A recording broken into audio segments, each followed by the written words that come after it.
Hey, welcome to Honey Grove Homestead.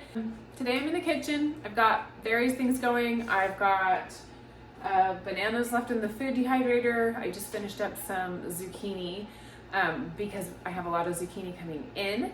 And so I think this thing will be running for quite some time. And I'm going to make a Texas sheet cake. This is the Pioneer Woman's recipe. And yeah, I just thought I would take you along with me while I'm just working in the kitchen and going about my day. So right here, I've got 2 cups of flour and I'm going to add 2 cups of sugar. Got my sugar. Let's go ahead and use up this one.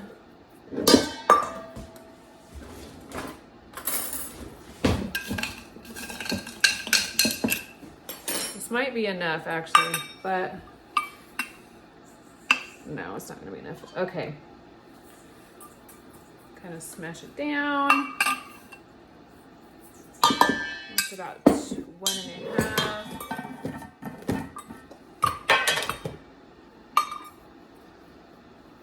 Whoa! Why does that always happen? Okay, we got 2 cups of sugar. Okay, so in the past, I have always used just whatever sugar is on sale, whatever's the cheapest, but on Instagram, I follow Appalachian Homestead and she swears by Dixie Crystals. So I bought some, and it even smells different. It smells like cupcakes or frosting, where other sugars don't smell like that. Like, they almost don't smell great, just kind of, I don't want to say the word vomity, but that's kind of what I've always thought of when I've smelled sugar.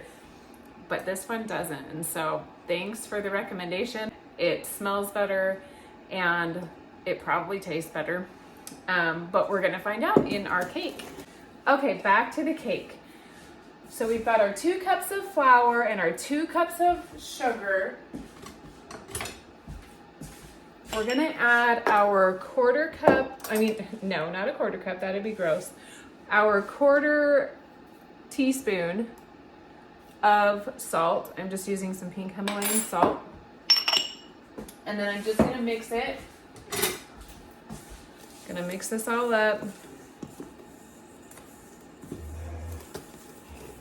No growling. I'm going to add 4 tablespoons of cocoa powder.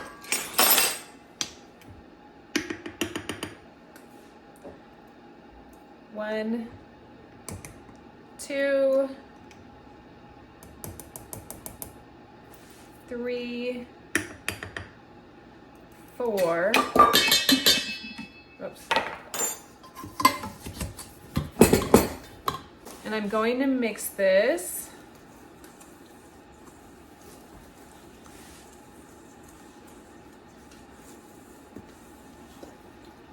Okay, because I'm really bad at reading directions and I had to write the recipe down because I'm recording. I am not doing this exactly how it's written down. So instead of mixing the cocoa powder in with the butter and then heating that on the stove, I already put the cocoa powder in. I am melting my butter and I'll still add the boiling water. So whatever, it's out of order, but we're gonna go with it. This is why I can't have a cooking show. Okay, so I'm adding my melted butter. This is 2 sticks of butter. And I'm gonna kind of start stirring that in. Let me move my sugar. Okay, now I have a cup of mostly boiling water. Then I'll stir all this together. Honestly, I think that I've done that before when making this. And this cake has always turned out really nice. So I think it's pretty forgiving. So I'm gonna add a 1/2 cup of buttermilk. I don't actually have buttermilk, so I'm using plant-based milk. And I'm adding some vinegar to this. This is how I always make my buttermilk because I never have buttermilk. And I'm just gonna let this sit just for a second. And you can see that it's changing the milk. It's like, what is the word? Like thickening or coagulating it. And I'm just gonna use it now. I'm gonna mix that in. I am going to add approximately 1 teaspoon of vanilla, but I'm not measuring. That looks good. Okay, and then last but not least for this cake part, I am going to add a teaspoon of baking soda. I always keep a little bit of baking soda in one of my little herb and spice jars. I'm just gonna set that aside. And I lied. That wasn't the last ingredient. Okay, I'm also going to add 2 eggs. Now, I like to crack my eggs in a separate cup to make sure that they're fine. I usually leave my eggs sitting on the counter, and it's summertime, so it does get warm. You can see my eggs are fine. I'm gonna mix all this in.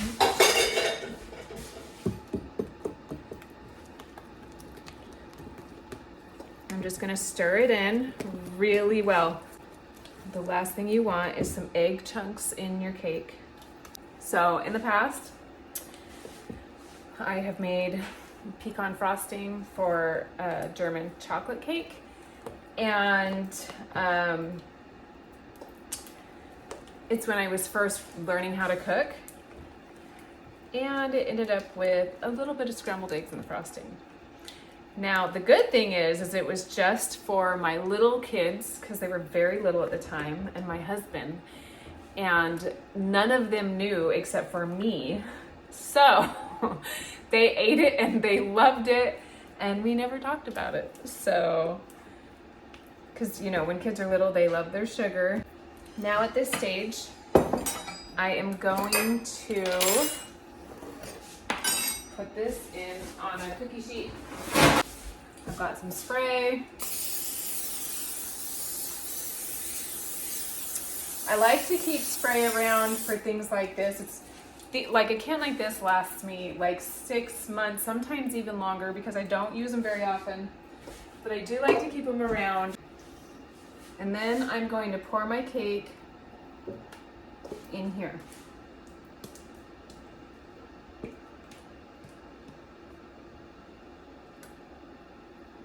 It's got bubbles. I'm gonna bake this for just about 20 minutes. Okay, so I need to measure out a pound of powdered sugar, but I'm gonna tear this out.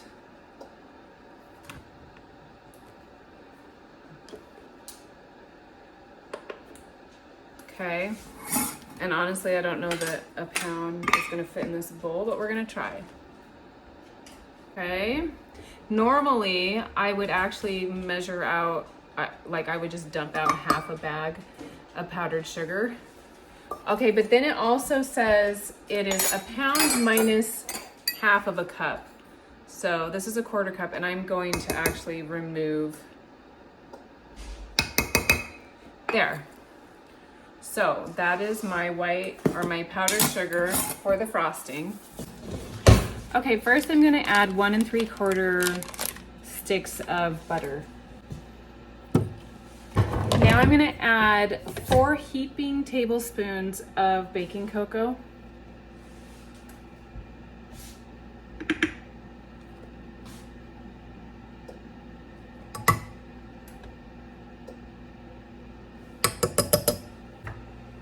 It would help if I turned the stove on.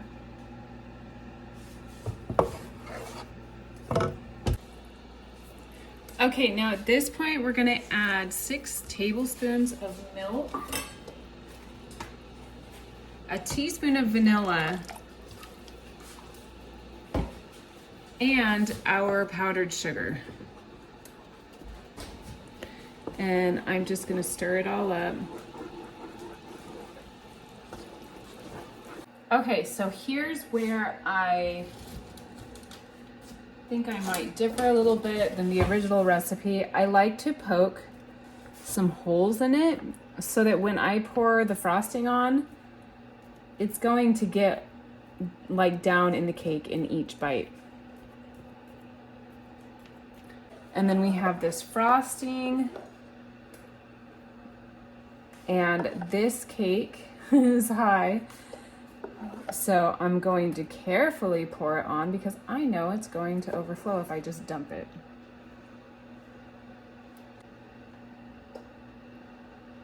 Okay, and this is what it looks like. It's already starting to set, so it has stopped running over, and that's great. And that is a Texas sheet cake. At least my version of a Texas sheet cake. Okay, I need to refill these containers. I know that I said that Dixie crystals, the Dixie sugar tastes better, but I still have tons of other sugar that I do have to use up. So that is older and has been in my pantry longer. So I am going to use this sugar.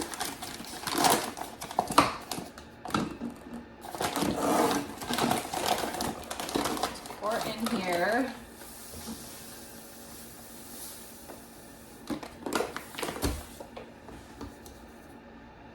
That's why I have 2 jars right now to differentiate the sugars. So I've got my Dixie sugar, and I know it's Dixie because my jar is smooth, and this other one is the one I always use for my regular sugar, and it has a pattern on it, like little honeycomb type pattern. Put a little bit more in there.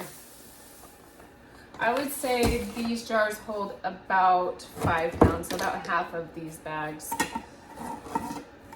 Okay, so that is the sugar. And this is going to be heavier. I have a 25-pound bag, and I actually have 2 of these containers because I just finished up an oat container, and so I am going to refill it with flour. This is just all-purpose flour, and it has been sitting on my shelf for a while. But it does have a date of July 2023. I have never had an issue storing my flour just like this, even for like a year, year and a half, maybe longer. So, but now we're gonna put it in here, and these 2 containers will last maybe 2 weeks, 3 weeks if we're lucky.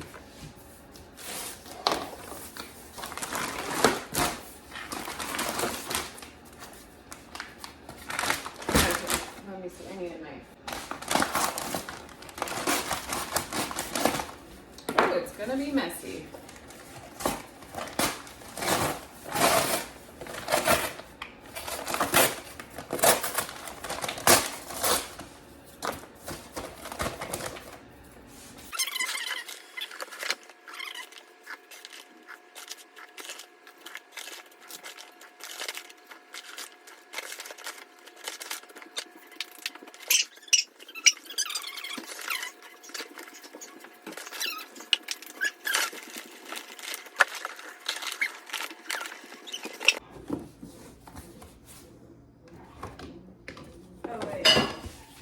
So am I the pioneer woman? No. But I think I did this cake justice. I'm just gonna eat it right out of this pan.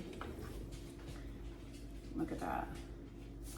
Also, I always suggest using all the frosting. Yeah.